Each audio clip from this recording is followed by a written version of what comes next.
નમસ્કાર દર્શક મિત્રો, તાપી જિલ્લાના સમાચારોથી અવગત કરાવતું સમય ક્રાંતિ ન્યૂઝ બુલેટિનમાં વિગતવાર સમાચારો નિહાળો.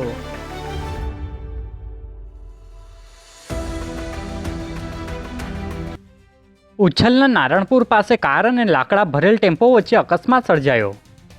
ઉચ્છલ તાલુકાના નારણપુર ગામે આવેલ નેસુ પુલ નજીક કાર અને લાકડા ભર્યા ટેમ્પા વચ્ચે અકસ્માત સર્જાયો હતો.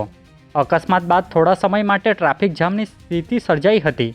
સદનસીબે ઘટનામાં કોઈ જાનહાનિ થઈ ન હતી. ડોલવણના અંધારવાડી દૂર ખાતે જનજાતીય ઉત્કર્ષ અભિયાન કેમ્પ યોજાયો. ડોલવણ તાલુકાના અંધારવાડી દૂર ગામે યોજાયેલા ધરતી આંબા જનજાતીય ગામ ઉત્કર્ષ અભિયાન કેમ્પમાં 242 ગ્રામજનોએ લાભ લીધો હતો. કેમ્પમાં આરોગ્ય તપાસ, આધાર અપડેટ, આયુષ્યમાન કાર્ડ, પીએમ કિસાન અને અન્ય સરકારી યોજનાઓ હેઠળ અરજીઓનો સ્થળ પર જ નિકાલ કરવામાં આવ્યો હતો. વ્યારાના વીરપુર ગામની સીમમાં ગેરકાયદેસર પશુ ભરેલો ટેમ્પો પોલીસે ઝડપી પાડ્યો. 7 લાખથી વધુનો મુદ્દામાલ કબજે કર્યો.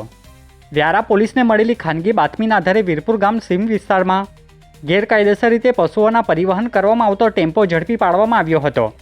પોલીસે ટેમ્પા સાથે 2 આરોપી શેખ કુરેશી અને હબીબ ખાન પઠાણને ઝડપી લીધા હતા, જ્યારે અન્ય 4 આરોપીઓને વોન્ટેડ જાહેર કરવામાં આવ્યા છે. પોલીસે કાર્યવાહી દરમિયાન પશુઓ અને ટેમ્પો સહિત રૂપિયા 7 લાખથી વધુનો મુદ્દામાલ કબજે કરી કાયદેસરની કાર્યવાહી હાથ ધરી છે.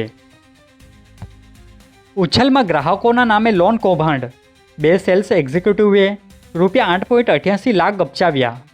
ઉચ્છલ કુકરમુંડા વિસ્તારના ગ્રાહકોના નામે લોન પાસ કરાવી રૂપિયા 8.88 લાખની છેતરપિંડી આચરાઈ હોવાનો મામલો સામે આવ્યો છે. નવાપુરની સ્મોલ ફાઇનાન્સ બેંકમાં સેલ્સ એક્ઝિક્યુટિવ તરીકે ફરજ બજાવતા લલિત કિશોર નેવે અને દિલીપ ઇસ્માઇલ વસાવાએ ગ્રાહકો પાસેથી લોનની રકમ ઉઘરાવી કંપનીમાં જમા કરાવવાના બદલે ગપચાવી દીધી હતી. સમગ્ર મામલે બ્રાન્ચ મેનેજરની ફરિયાદના આધારે ઉચ્છલ પોલીસે બંને આરોપીઓ સામે ગુનો દાખલ કરી વધુ તપાસ હાથ ધરી છે. તાપી જિલ્લા વ્યારા સહિતના તાલુકા પંચાયતમાં હોદ્દેદારોની ચૂંટણી આવતીકાલે. તાપી જિલ્લાની વ્યારા સહિતની તાલુકા પંચાયતમાં પ્રમુખ સહિતના હોદ્દેદારો માટે ભાજપ અને કોંગ્રેસ દ્વારા મેન્ડેટ જાહેર કરવામાં આવ્યા છે. આવતીકાલે યોજાનારી ચૂંટણીને લઈ રાજકીય ગતિવિધિઓ તેજ બની છે. તાપીમાં પેટ્રોલ ડીઝલની અછત, પંપો પર વાહનોની લાંબી લાઈનો.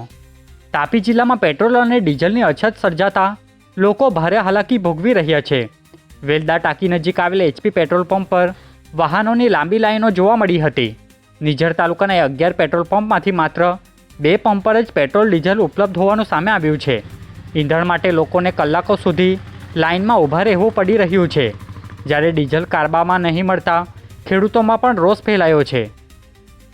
વ્યારા શહેરના જનક હોસ્પિટલ નજીક છકડા રિક્ષાની ટક્કરે પગપાળા જતા પુરુષનું મોત.